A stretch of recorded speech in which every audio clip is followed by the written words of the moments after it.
So उठ्नलाई त कति बेर लाग्छ, जुरुक्क उठ्ने हो, इजन्ट इट? उठ्ने बेलामा त जुरुक्क उठ्ने हो, अनि खानलाई त टाइम लाग्छ भनेपछि सर्ट एक्सन कुन चाहिँ, लङ एक्सन कुन चाहिँ त साथीहरू?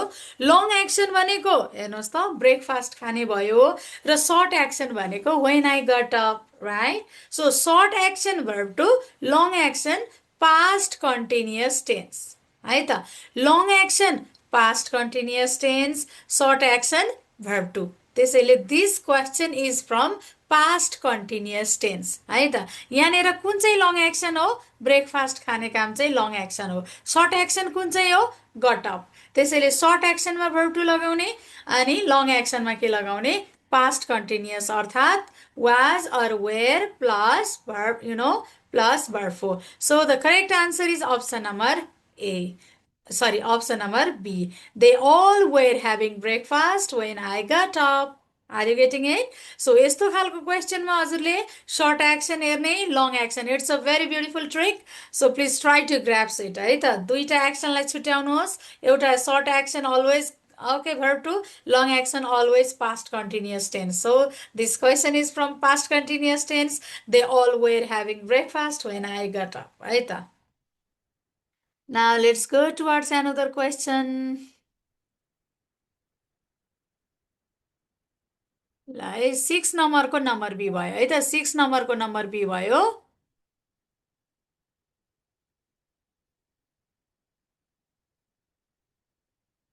ल ठिक छ है त, अब जाउँ अर्कोमा।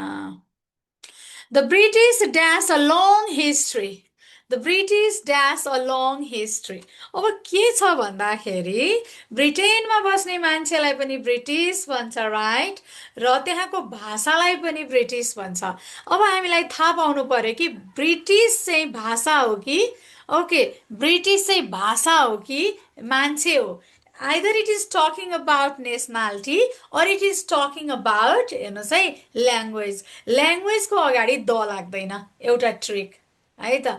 अर्को ट्रिक भनेको हेर्नुहोस् त, द ब्रिटिस भन्यो, blah blah blah blah, a long history. So it is talking about people, it is talking about people. People आउँदाखेरि के गर्ने? सुन्नुहोस् है, पिपल आउँदाखेरि चाहिँ हजुरले जहिले पनि के लगाउने? प्लुरल। पिपल भनेको it is talking about entire British people है त। त्यहाँ हरेक, जस्तो नेपालमा बस्ने मान्छेहरूलाई पनि नेपाली भन्छ, नेपालमा बोलिने भाषालाई पनि नेपाली भन्छ। अब यसरी नेपाली भन्दै गर्दा हामी भाषाको कुरा गर्दैछौँ कि हामी त्यहाँ हाम्रो नेपालमा बस्ने मानिसहरू नेपालीहरूको कुरा गर्दैछौँ है त। यो कुरा चाहिँ थाहा पाउनु पर्यो। भाषाको कुरा गर्ने हो भने सिङ्गुलर हुन्छ, मान्छेको कुरा गर्ने हो भने प्लुरल हुन्छ, किनकि एउटा नेपालीलाई इन्डिकेट गरेको होइन, नेपालमा बस्ने समस्त समग्र सबै मान्छेलाई इन्डिकेट गरेको हो। त्यसैले जस्तै द पुवर भन्छौँ हामी, द रिच भन्छौँ, इजन्ट इट? द स्ट्रङ भन्छौँ, द विक भन्छौँ। त्यस्तै गरी द ब्रिटिस भन्दाखेरि the plus adjective comes as plural subject. Plural subject आएपछि के हुने भयो? Plural verb. So have a long history, the plus British, the plus adjective, त्यो तरिकाले हेर्दा पनि भयो होइन। म अर्को तरिकाले हेर्छु भन्नुहुन्छ भने nationality, when it is talking about people, nationality भनेको छ भने चाहिँ जहिले पनि नेसनालिटी भन्ने बित्तिकै समग्र जम्मै मान्छेहरू। सो इन्टायर पिपल मिन्स एकभन्दा धेरै हुने बित्तिकै plural. So plural subject takes, plural verb. त्यसैले नम्बर 7 नम्बरको number C is the correct answer. The British have a long history. So the British refers to the British people here. So option number C. 7 को option number C. हामीले 6 गर्यौं, 7 गर्यौं, right? Now look at here. 6, 7 मा केही issue छ हजुरहरूलाई है? 6, 7 मा केही इस्यु छ कि छैन? Let me know. Okay, छ भने यस्तो thumbs up है त. Thank you so much. Thank you so much. Okay. Do you have any issues regarding question number 6 and question number 7? No. Okay. ल अब लास्टमा है त। Now let's go towards another question.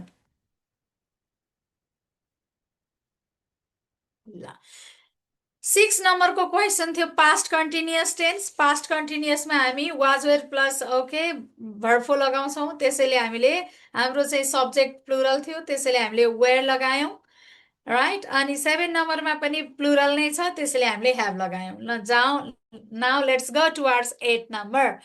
Are you alone, my son? Asked a soft voice close behind me. This is from reported speech. Are you alone, my son? Asked a soft voice close behind me. Alright, the correct answer here is option number A. Option number A मा हेर्नुहोस् है त यसको subject के हो? A soft voice close behind me asked. हेर्नुहोस् त subject कति लामो छ. Now look at here. A soft voice close behind me भयो. अनि यो asked के भयो त reporting verb. Reporting verb asked भयो, right? So asked is your reporting verb. अब यो yes no question को conjunction के हो? If र whether मा हजुरले जे राख्नु भयो नि हुन्छ. यहाँ के छ? If छ. यो भन्दा पछाडि के राख्ने भने दुविधा छ. एकदमै इजी छ. yes PO प्याटर्नमा जाने. यो subject plus verb plus object राखिदिने. अब हामीलाई चाहियो सब्जेक्ट माथि के छ? Are you okay, are you alone, my son भन्ने बित्तिकै right यहाँनिर Are you alone, my son? Asked a soft voice close behind me. यो सोधेको कसलाई हो? मलाई हो. ओके कसलाई हो त सोधेको? मलाई हो भनेपछि को हो त त्यो? अब्जेक्ट यहाँनिर मी भन्ने बुझ्नु पर्यो. Me changes into I. माथि छ प्रेजेन्ट राइट. यु पो प्लुरल भएर आर लियो त तल त हेर्नुहोस् त आई भइसकेपछि आईले पास्ट टेन्समा प्रेजेन्टलाई पास्टमा लैजानुपर्छ, पास्टलाई पास्ट पर्फेक्टमा लैजानुपर्छ है. हामीले रिपोर्टेड स्पिचमा अगाडि हजुरको यो आस्क्ड भन्ने जुन रिपोर्टिङ भर्ब छ यो चाहिँ पास्ट टेन्समा छ भने पछाडिपट्टिको भर्बलाई चेन्ज गर्नुपर्छ. प्रेजेन्ट छ भने पास्ट. माथि के छ? आर यु छ. आर भनेको त प्रेजेन्ट भयो तर हेर्नुहोस् त यु चाहिँ प्लुरल भएको भएर आर लियो. अब हाम्रो के छ यहाँ तल सब्जेक्ट आई छ. आई सिङ्गुलर भएपछि अब यसले लिने पास्ट भनेको के हो? वाज हो. हुन त आरको प्लुरल त वेयर हो. आईले त वेयर लिँदैन. त्यसैले आईको पास्ट के हुन्छ? वाज हुन्छ. Alone. A soft voice close behind me asked if I was alone is the correct answer है. This is the correct answer. Option number A. So option number A is the correct answer for question number 8. Question number 8 को A answer. अरु चाहिँ कुनै पनि मिल्दैन. Now let's go towards 9 है त. हामीले कन्डिसनल सेन्टेन्सबाट लिएर आछौँ तर अघि पछि सोधिने भन्दा अलिकति पृथक छ, डिफरेन्ट छ. वर्क हार्डर और else you dash your examination. हेर्नुहोस् त भर्बबाट स्टार्ट हुने सेन्टेन्स के हुन्छ साथीहरू? भर्बबाट स्टार्ट हुने सेन्टेन्सलाई भन्छ इम्पेरेटिभ. यहाँ इफ छैन नि. हेर्नुहोस् त नोटिस गर्नुभयो कतै? इफ नै छैन. इफ नभइकन डाइरेक्ट भर्बबाट स्टार्ट हुन्छ भने त्यो हो इम्पेरेटिभ. इम्पेरेटिभमा पनि यहाँ अर्को नयाँ कुरा के लागेको छ भने और एल्स भनेर लागेको छ. हेर्नु त यसरी अगाडिपट्टि इम्पेरेटिभ आउँदा र बीचमा हेर्नुहोस् त और एल्स हुँदा. हेर्नुहोस् है अगाडि वर्क हार्डर भनेपछि वर्क भनेको भर्बबाट सुरु भएको सेन्टेन्स जसलाई भन्छ इम्पेरेटिभ. बीचमा छ और एल्स. यसरी और एल्स इम्पेरेटिभ सेन्टेन्ससँग आउँछ भने ओके हजुरले लगाउनु पर्ने हुन्छ. यसको स्ट्रक्चर के हुन्छ हेर्नुहोस् त. यसको स्ट्रक्चर भनेको look at here. Imperative plus और एल छ भने मे और माइट प्लस भर्ब लगाउने. मे नि हुन सक्यो, माइट पनि हुन सक्यो, पछाडि भर्ब वान होइन. मोडल भर्बको पछाडि त सधैँ भर्ब वान आउने हो. तर प्रब्लम के छ भने साथीहरू हामीसँग मे पनि छ, माइट पनि छ है. अगाडि इम्पेरेटिभसँग और एल्स भन्ने सँगै आयो भने हामीले लगाउने भनेको पछाडिपट्टि कि मे कि माइट प्लस भर्ब वान है. अब टेन्सन के छ भन्दा हामीसँग मे पनि छ, माइट पनि छ अनि दुवैको पछाडि भर्ब वान छन्. अब कुन लगाउने त? यहाँनिर पनि अप्सन छ. हेर्नुहोस् है. If you are talking about है एकदम रियल कुरा गर्दै हुनुहुन्छ, फ्याक्ट कुरा गर्दै हुनुहुन्छ, रियल फ्याक्ट छ भने चाहिँ अनि एकदम लाइकली एकदम हुन सक्ने अधिकतम सम्भावना छ भने त्यसमा हजुर मेमा जाने है. अनि त्यस्तै गरेर अलिकति लेस सर्टेन अलिक कम चान्सेस है अनि मोर टेन्टेटिभ पोसिबिलिटी हुन सक्ने possibility not that extreme level of possibility जस हुन सक्ने ओन्ली राइट. सो यस्तो खालको सिचुएसन छ भने चाहिँ माइटमा जाने. अब सोच्नुहोस् त माथि नेपालीमा ट्रान्सलेट गरेर बुझ्नुहोस् त. वर्क हार्डर राम्रोसँग वर्क गर है, राम्रोसँग अध्ययन गर अथवा काम गर, मेहनत गर. Or else you dash your examinations right. Or else राम्रोसँग चाहिँ तपाईँले अध्ययन गर्नु भएन भने त फेल हुने चान्स त एकदमै धेरै छ नि त होइन. Yes this is talking about a fact and this is real. Fact real है, यो हुने कम चान्सेस छ त छैन नि, इट ह्यापेन्स। किनकि कम पढ्ने बित्तिकै कम स्कोर, कम मार्क्स भन्नु बित्तिकै पोर रिजल्ट। त्यसैले this imperative sentence is talking about real possibility. So त्यसैले हामीले यसमा के जानु पर्यो, may shows a strong and more realistic possibility. त्यसैले हामीले मेमा जाने है त। मे र माइट आउँदाखेरि फर्मुलाले त मे राखे नि हुन्छ, माइट राखे नि हुन्छ भन्छ, तर हामीले चाहिँ केमा जानु पर्यो, मेमा जानु पर्यो। कसरी चेक गर्ने, माथि रियल कुरा हो कि कम सम्भावनाको कुरा छ भने माइटमा जाने, अधिकतम सम्भावनाको कुरा छ भने मेमा जाने। So work harder or else you may fail your examination. त्यसैले यो क्वेसन नम्बर 9 मा मेमा जाने है त। सो अब हामीले के बुझ्यौँ आज, इम्पेरेटिभ सेन्टेन्ससँग अर एल्स भनेर कन्डिसनल सेन्टेन्समा क्वेसन आयो भने हामीले पछाडि मे अर माइटसँग भर्ब वान लगाउनु पर्ने रहेछ भनेर हजुरले जान्नुभयो। तर मे र माइट दुवै अप्सनमा भइसकेपछि रियल छ, फ्याक्चुअल छ, एकदमै प्र्याक्टिकल कुरा छ भने चाहिँ मेमा जाने, लेस सम्भावना छ भने माइटमा जाने। So the correct answer is none other than number B. ल अलिकति नयाँ खालको क्वेसन थियो, पक्का हजुरले बुझ्नुभयो होला। Now let's go towards question number 10। He is to help me, the passive voice भनेको छ। Now let me show you some examples हेर्ने अनि मजाले बुझेर माथि गर्ने है त। अब मैले के एक्जाम्पल्स दिएको छु हेर्नुहोस् त। जस्तो हेर्नुहोस्, she is to complete the work.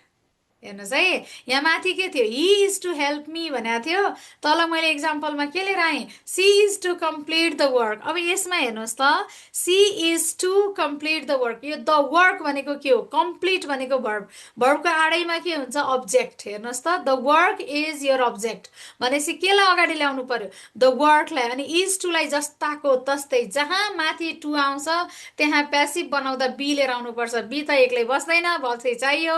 So yes, अनि यो गर्ने को हो त, सी भनेको उनी, केटी नै हो भनेर पो नामको सट्टामा सी लेखेको छ त, कर्ता स्पष्ट छ, गर्ने मान्छे स्पष्ट छ, त्यसैले बाई हर त चाहियो। त्यसैले the work is to be completed by her. अब सेकेन्डको फटाफट गरौँ त साथीहरू, अनि बल्ल क्वेसनमा हामी आउँला है, क्वेसनमा एकछिनमा आउँला। She is to submit the form today, right? She is to submit the form today. The form is to be submitted today. अब हेर्नुहोस् त, they are to follow the instruction. The instructions are to be followed. By them त गर्नु पर्दैन, दिएको केसमा पाइँदैन by them गर्नलाई। So the manager is to approve the plan. The plan is to be approved by the manager भनेपछि yes, he is to help me भनेपछि correct answer के रहेछ, I am to be helped by हिम। यसरी चाहिँ हजुरले गर्ने है। कसलाई चाहिँ स्क्रिनसट लिन मन छ, please you can have a screenshot है, एक्जाम्पल्सहरू छ, भोलि यस्तो खालको क्वेसन आउँदा हजुरलाई इजी हुन्छ। So he is to help me को प्यासिभ के हुँदो रहेछ, I am to be help by him. Okay, yes, all right, let's go for the next one. So question number 10 को number A is correct answer. जाउँ 11 मा जाउँ हजुर। Which is the correct syntactic structure, राम्रोसँग ध्यान दिएर हेर्नु होला। This question is very very tricky, एकदमै ट्रिकी छ यो क्वेसन। हजुर यहीँ झुकिन सक्नुहुन्छ। मैले नम्बर 1 बाट सुरु गरेँ। नट वानलीको साथी कोरिलेटिभ्स भनेको बट अल्सो हो, यो ठिक छ। नट वानलीले के लिएर आयो, एउटा सब्जेक्ट, बट अल्सोले अर्को सब्जेक्ट लिएर आयो। हेर्नुहोस् है, यो नट वानली बट अल्सो भनेको कोरिलेटिभ कन्जङ्सन, जसले दुईटा सब्जेक्ट बोकेर आउँछ। यहाँ हामीसँग पनि दुईटा सब्जेक्ट नै छन्, त्यसैले करेक्ट नै छ होइन। अब पछाडि हाम्रो त यो क्वेसन भनेको सब्जेक्ट भर्ब अग्रिमेन्टबाट आएको। कहाँबाट आएको यो क्वेसन, सब्जेक्ट भर्ब। अब सब्जेक्ट अनुसारको भर्ब राख्नुपर्ने हुन्छ, त्यसैले अब हामी चाहिँ हेरौँ है त, सब्जेक्ट अनुसारको भर्ब। अब अरू सेकेन्ड भनेको ब्रदर्स। अब not only parents but also brothers, जहिले पनि आइदर अर आउँदा, नाइदर नर आउँदा, नट ओन्ली बट अल्सो आउँदा, नर भन्दा नियरेस्ट, अर भन्दा नियरेस्ट, अर्को नियरेस्ट भनौँ न, नरको नियरेस्ट, अर्को नियरेस्ट, बट अल्सोको नियरेस्ट सब्जेक्टलाई हेर्ने भनेपछि बट अल्सोको नियरेस्ट सब्जेक्ट के हो, ब्रदर्स हो। ब्रदर्स के छ, प्लुरल छ, plural subject takes plural verb. एकदम मजाले मिल्यो, यसको सिन्ट्याक्टिक स्ट्रक्चर करेक्ट छ, एकदमै करेक्ट छ। त्यसैले दिस इज वेल डन, ठिक छ यो क्वेसन, एकदम राम्रो। यहाँनिर यो सब्जेक्ट अनुसारको भर्ब मिल्यो है। Not only parents but also brothers are present at the party now. ठिक छ। अब जाउँ सेकेन्ड नम्बरमा। सेकेन्ड नम्बर ध्वस्तै छ, ध्वस्तै छ है। कसरी ध्वस्त छ हेरौँ त। आई विस्ड भनेको देख्नु भएको छ हजुरहरूले कहिल्यै? डब्लुआइएसएचमा इडी लागेको कहिल्यै देख्नु भएको छ? Have you ever seen this type of this sort of things? No, not ever. किनकि आई विस भनेपछि विसमा इडी लाग्दैन, राइट? विसमा इडी लाग्दैन, आई विस हुन्छ है। This is awkward. अनि अर्को कुरा हेड प्लस भर्ब थ्री छ। हेड प्लस भर्ब थ्री हामीले कस्तोमा प्रयोग गर्ने हो भन्दा हामीले जहिले पछाडिपट्टि टाइम एडभर्ब आएको छ भने, जस्तो एस्टरडे भनेको थियो भने ओके, त्यसमा हामीले रिग्रेट, पास्ट रिग्रेटको लागि हेड प्लस भर्ब थ्रीको प्रयोग गर्ने हो आई विस वाला क्वेसनमा। अब यहाँ त पास्ट टाइम एडभर्ब केही पनि छैन, अर्लियर भन्ने शब्द पनि छैन, अगो भन्ने शब्द पनि छैन, एस्टरडे भन्ने पनि छैन, लास्ट नाइट अथवा लास्टसँग कुनै टाइम पनि छैन, कुनै पनि पास्ट टाइम छैन। पास्ट टाइम छैन भनेपछि त हामीले आई विस वाला क्वेसनमा पछाडिपट्टिको सब्जेक्टसँग भर्ब टुमा जाने हो, पछाडिको सब्जेक्टसँग भर्ब टु। यदि पास्ट टाइम मार्कर छ भने चाहिँ, पास्ट टाइम एडभर्ब छ भने चाहिँ हेड प्लस भर्ब थ्रीमा जाने हो है। त्यसैले यहाँ पछाडिको स्ट्रक्चर पनि बिग्रेको छ। So it has wrong syntactic structure. Now let's go to ours question number 6। Question number सीमा अब हामीले यस्तो क्वेसनमा चाहिँ के हेर्ने हो भन्दा दिएका मध्ये बेस्ट सबैभन्दा मिलेको आन्सर चाहिँ कुन हो भनेर हेर्ने हो। सबै गलत हुन्छ भन्ने छैन होइन। कुनै अलिकति कम अलिक भए पनि अब डिबेटेबल पनि हुन सक्छन्। जस्तो यहाँ नम्बर सी डिबेटेबल छ। 65% of the voters have exercised their voting rights भन्यो है। यो पर्सेन्टलाई के गर्छ, केही डिक्सनरीहरूले यसलाई चाहिँ पर्सेन्टलाई जहिले पनि सिङ्गल युनिट मान्छ। Okay, this is considered as a singular okay noun. भनेपछि सिङ्गुलर हो भनेपछि त हजुरले हेर्नुहोस् है, यसमा डिबेट छ।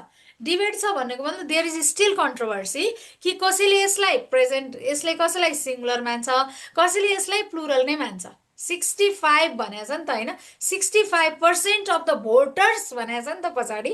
सो कसैले यसलाई, यो खालको सब्जेक्टलाई सिङ्गुलर मान्छ, कसैले प्लुरल मान्छ भनेपछि यो के भयो, डिबेटेबल भयो। डिबेटेबल भयो। नम्बर 1 को के छ, डिबेट नै छैन। Not only but also, but अल्सोको नियरेस्ट सब्जेक्ट भनेको ब्रदर्स, ब्रदर्सको आडैमा छ आर भन्नुको मतलब सब्जेक्ट प्लुरल भएपछि प्लुरल भर्ब सप्लाई गर्यो, त्यहाँ कुनै डिबेट छैन।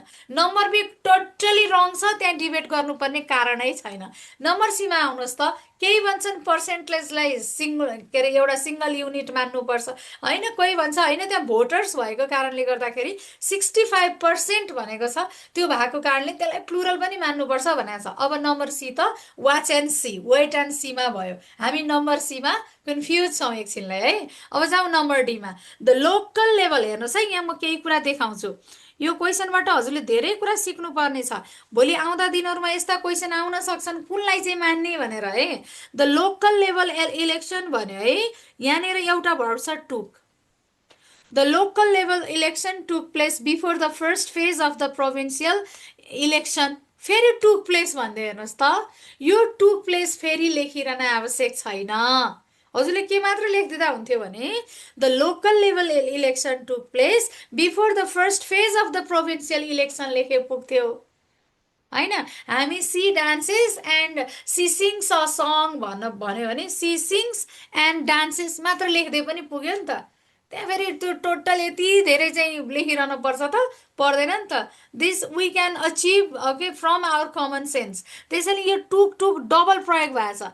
रिपिटिसन अफ द सेम वर्ड, यसरी रिपिटिसन अफ सेम वर्ड भयो भने this looks awkward, this is not natural. Okay, यस्तो स्मुथनेस छैन यसमा। भन्न खोजेको ठिक छ, तर दिस इज नट नेसेसरी। यसरी टुकलाई दुईचोटि रिपिट गर्नै पर्दैन। दिस इज टोटली रङ, रङ नै हो, यसलाई रङ नै मान्ने है। किन भन्दाखेरि हजुरले कतिसम्म लेख्दा हुन्छ त यो सेन्टेन्समा भन्दा the local level election took place before the first phase of the provincial election लेखे भइहाल्छ, फेरि टुक प्लेस भन्नु पर्दैन। त्यसैले यो टुक टुक दुईटा टुक आएको कारणले यसलाई एकदमै गलत मानियो। अब नम्बर जाउँ सीमा है। नम्बर बी र नम्बर डी त गलतै रह्यो। नम्बर सी चाहिँ डिबेटेबल भयो। अब डिबेटै नभएको एकदमै करेक्ट स्ट्रक्चर के हो त? Number A. त्यसैले यसरी पनि क्वेसन आइदिन सक्छ। It is all about checking your creativity. हजुरको क्रिएटिभिटी चेक गर्न लाउने हुने यी क्वेसनहरू जसरी पनि जुन तरिकाले नि सोधिदिन सक्छ। So be very strong at your point. आफ्नो पोइन्टमा चाहिँ स्ट्रङ हुने है। Now, question number 11 को के रहेछ? Number A is correct answer. Now, let's go towards, okay, 12. Identify grammatically correct, okay, sentence, okay. अब यहाँ हेरौँ त हामी यहाँ कोरिलेटिभमा छौँ, कोरिलेटिभ कन्जङ्सनमा। ल हार्डलीले के लिएर आउँछ? यसको चाहिँ जोडी भनौँ न अब है। हार्डलीको चाहिँ पेयर के हो? Now look at here. हार्डलीले दुईटा लिन्छ है। हार्डलीसँग बिफोर पनि आउँछ, हार्डलीसँग वेन पनि आउँछ, जुन पनि आउन सक्छ। हाम्रो माथि दिएको के हुन सक्छ हेर्नुहोस् त। Hardly had he entered when the meeting began. Option number C is correct. अब अप्सन नम्बर ए बी किन रङ छ हेरौँ है त। हार्डलीसँग ह्याड आउनै पर्छ।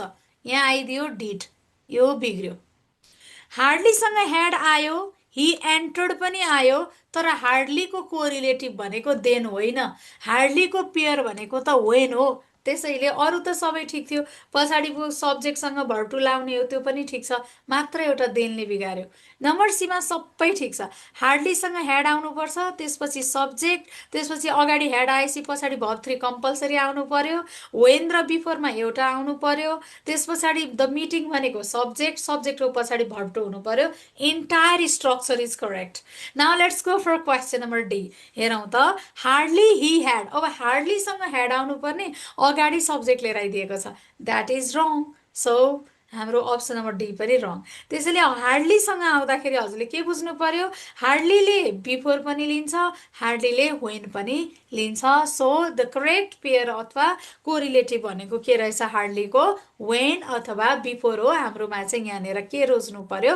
वेन। यहाँ बिफोरको दिएको छैन, त्यसैले when is the correct answer. So 12 नम्बरको number C is the correct one. Now let's go for question number 13. Yes, present continuous tense मा छौँ हामी। प्रेजेन्ट कन्टिन्युस टेन्स चारवटा एरियाजहरूमा प्रयोग हुन्छ। यो चाहिँ लास्ट वान हो। Look at here keep quiet भनेको अगाडि भर्ब वानबाट स्टार्ट भइरहेछ। किप मिन्स भर्ब वान, पछाडि छ एक्सक्लामेटरी साइन, राइट। यसरी भर्ब वानको फ्युजन एक्सक्लामेटरी साइनसँग हुने बित्तिकै पछाडिपट्टिको क्लज अथवा सेन्टेन्समा प्रेजेन्ट कन्टिन्युस टेन्स लेख्नुपर्छ। यो चाहिँ ट्रिक हो। अब हजुरले कन्सेप्ट बुझ्नुभयो भने किप क्वाइट भने एट द बोलिरहेको समयमा किप क्वाइट, चुप लाग भने किन चुप लाग भन्दाखेरि त्यहाँ केही भइरहेको छ। द बेबी इज स्लिपिङ, किनकि बेबी सुतिरहेको छ, त्यसैले हल्ला नगर। इट मे डिस्टर्ब हर भन्न खोजेको। सो किप क्वाइट ट्रिकबाट जाने हो भने चाहिँ verb one plus exclamatory sign देख्ने बित्तिकै पछाडिपट्टिको सेन्टेन्स अथवा क्लजमा हजुरले प्रेजेन्ट कन्टिन्युस अर्थात् इज एमआर प्लस पर्फो फलो गर्नुपर्छ। So the correct answer is none other than option number A है। Now let's go towards vocabulary. Okay, yes. Connoisseur, connoisseur means के होला? विशेषज्ञ भनेको expert, right. We have four options, apprentice, novice, expert, you know, maladroit. All right, के रहेछ त यसको correct synonym भनेको एक्सपर्ट, भेरी स्किल्ड पर्सनलाई भन्छ कनसर। ओके, कनसर भनेको के रहेछ? Very skilled person or let's say expert. अब एप्रेन्टिसाइड भनेको चाहिँ लर्नर, विद्यार्थी। ओके, जिज्ञासु, राइट। नोभाइस भनेको बिगिनर, एकदमै बिगिनर। एन्ड मालाड्रोइट भनेको चाहिँ क्लम्जी, अनस्किल्ड, ठ्याक्कै एक्सपर्टको अपोजिट। सो कनसर मिन्स विशेषज्ञ, विशेषज्ञ means expert, yes. One who has a deep knowledge on particular topic is called expert अर्थात् कनसर है। हामी एक्सपर्ट एक्सपर्ट चाहिँ भनिराख्छौँ, यसको एडभान्स वर्ड के रहेछ?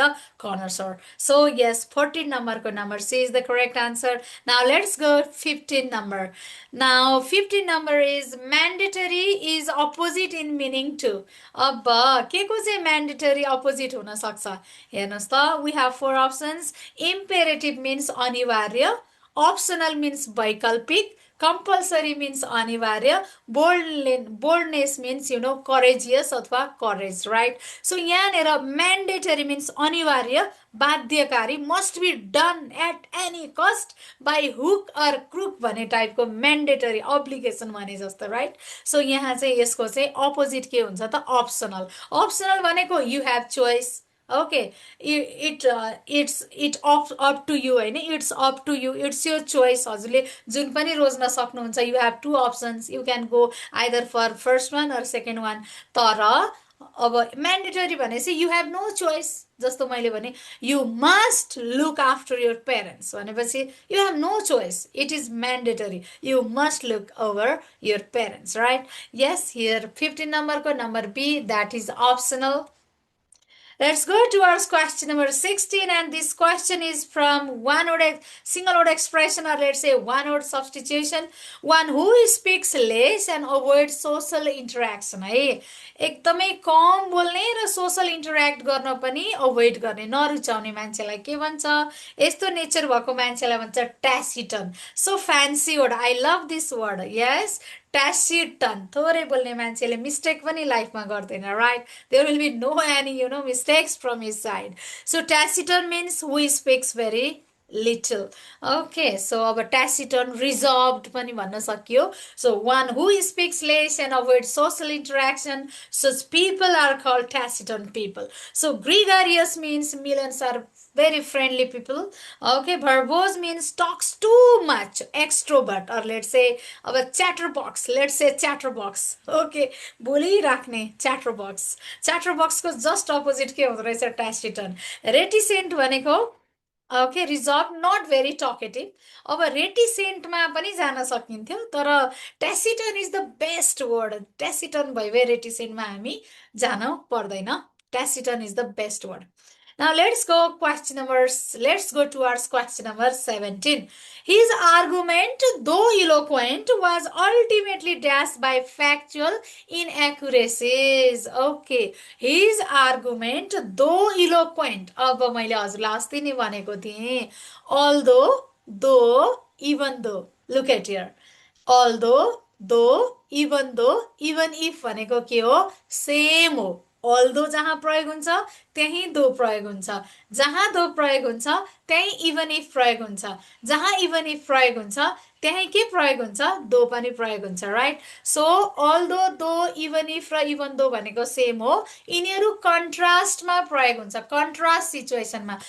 अगाडि पोजिटिभ छ भने पछाडि नेगेटिभ, अगाडि नेगेटिभ छ भने पछाडि पोजिटिभ. अब यसो हेर्नुहोस् त, हिज आर्गुमेन्ट दो इलोक्वेन्ट, इलोक्वेन्ट मिन्स पर्फेक्ट हो, इलोक्वेन्ट खतरा. So his argument though इलोक्वेन्ट. अब दोसँग प्रयोग गरेपछि अब हामीलाई चाहियो नेगेटिभ वर्ड. अब नेगेटिभ वर्डमा जाउँ त साथीहरू, एलिभेटेड भनेको तल अप्सनमा मेड हायर पोजिटिभ भयो होइन. रिइन्फोर्स्ड भनेको मेड स्ट्रङ्गर, अझै पोजिटिभ भयो.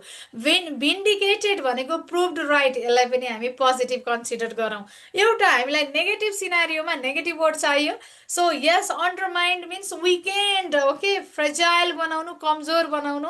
ओके, लेस इफेक्टिभ बनाउनु मिन्स अन्डरमाइन्ड. सो यहाँ चारवटा अप्सनमा एउटै मात्र अप्सन छ, that is undermined. His argument though eloquent was ultimately undermined by factual inaccuracies. भनेको के हो भन्दा, his argument sounded good. Eloquent भने के रहेछ? इट साउन्डेड गुड भने रहेछ, but the wrong facts made it week. तर लास्टमा के भइदियो? आर्गुमेन्टमा उसको फ्याक्टहरू कस्ता थिए? रङ. उसका तर्कहरू गलत तर्कहरू थिए, त्यो कारणले गर्दाखेरि के भयो त? विक भयो. यस, so his argument though eloquent was ultimately undermined by factual inaccuracies. So 17 number ko option number A is correct. Now let's go towards 18 number. Okay, American independence was a great blow to the invincible image of Great Britain. The antonym of invincible is, first of all, the context बुझ्नु पर्यो. American independence was a great blow. America स्वतन्त्र भइसके पछाडि okay के थियो भन्दा, great ब्रिटेनले आफूलाई कसैले बिट गर्न सक्दैन भन्ने अहमता कोसँग थियो? ग्रेट ब्रिटेनसँग थियो. तर ऊ त बिट भयो. अमेरिका इन्डिपेन्डेन्ट भयो, अमेरिका स्वतन्त्र भयो। अब अमेरिकाको स्वतन्त्रता चाहिँ कसको लागि सक भयो भन्दा ग्रेट ब्रिटेनको लागि सक भयो। सो हियर इन्भिन्सिबल भनेको के रहेछ? लुक एट हियर, यहाँनिर हामीलाई इन्भिन्सिबल भनेको can not be defeated. Okay, के थियो, कस्तो खालको इमेज थियो ग्रेट ब्रिटेनको? पहिला कसैले ग्रेट ब्रिटेनलाई त कसैले डिफेन्डै गर्न सक्दैन, कसैले उसलाई डिफिट गर्न सक्दैन, ऊ अलवेज अल टाइम विनर हो भन्ने खालको सान थियो। तर अमेरिका स्वतन्त्र भइदियो, अमेरिकाले बिट गरिदियो, यो कारणले गर्दा उसको लागि चाहिँ यो सक भयो, सक।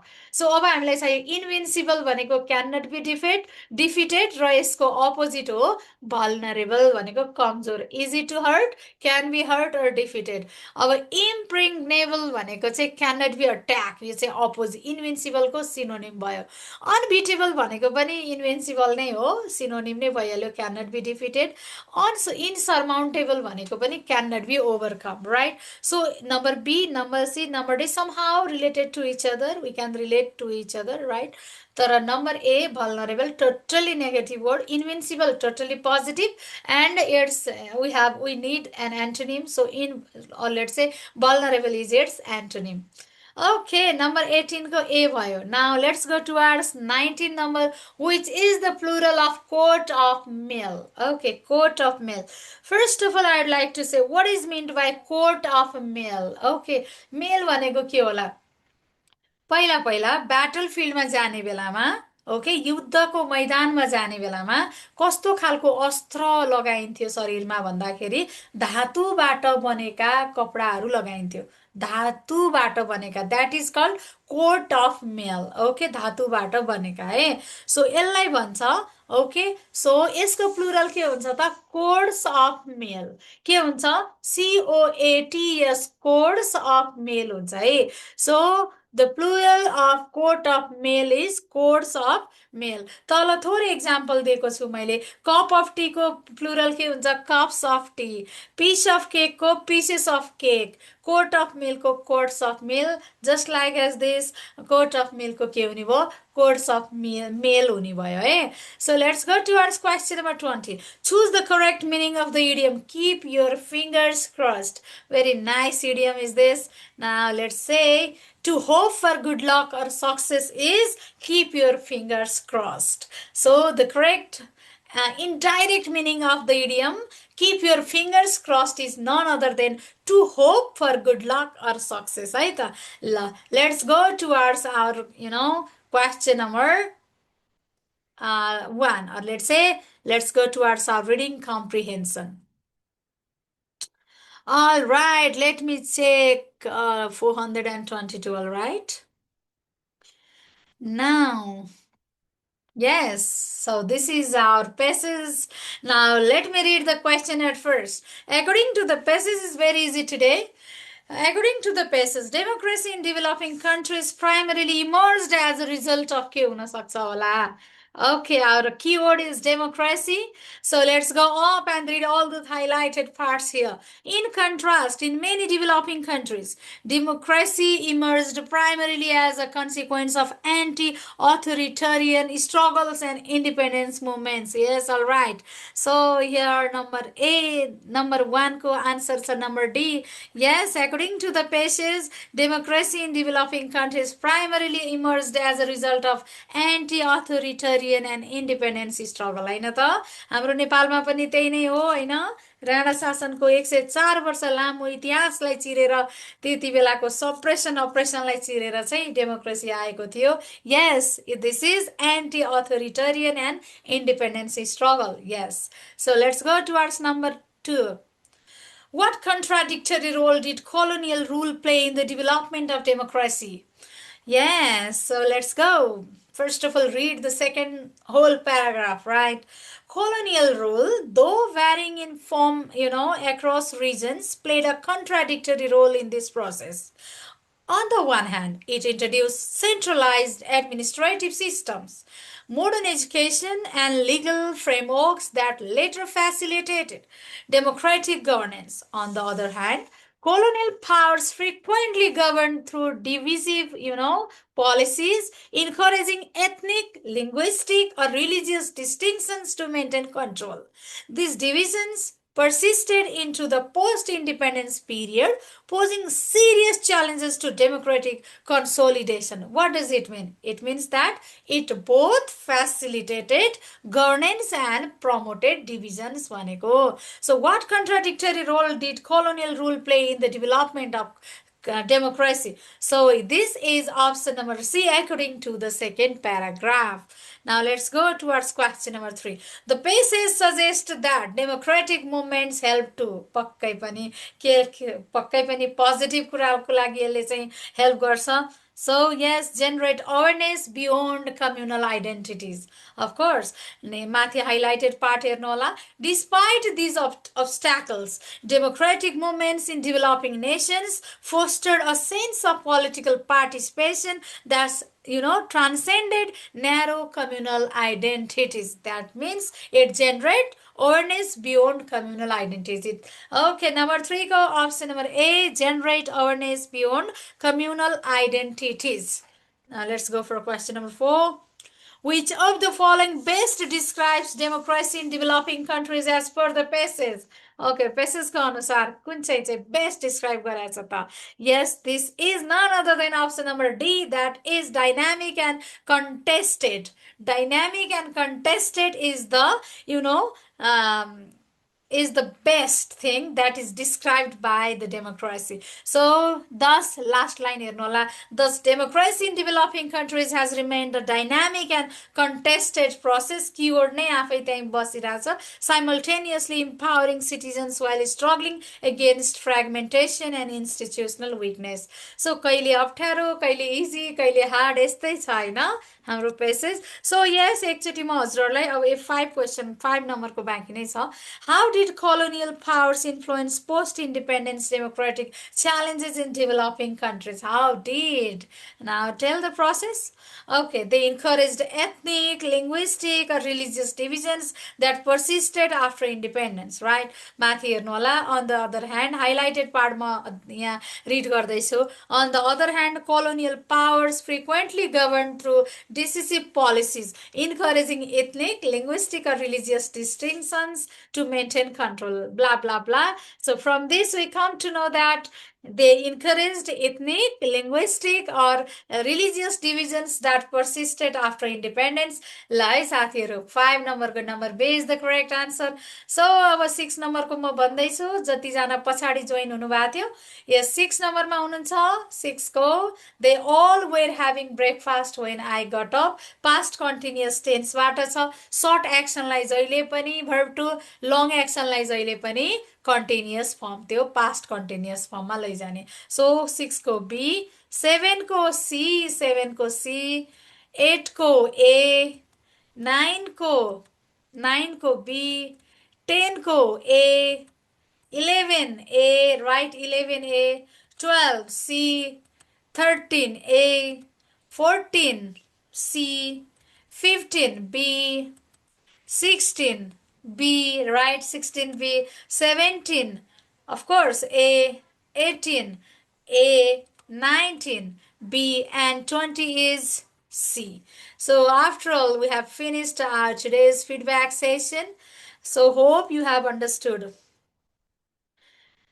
19 correct. Wow. So congratulations if so then. 19 correct. Bafre.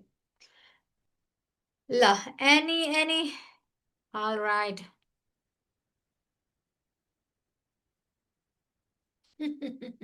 है विष्णु पौडेलजी.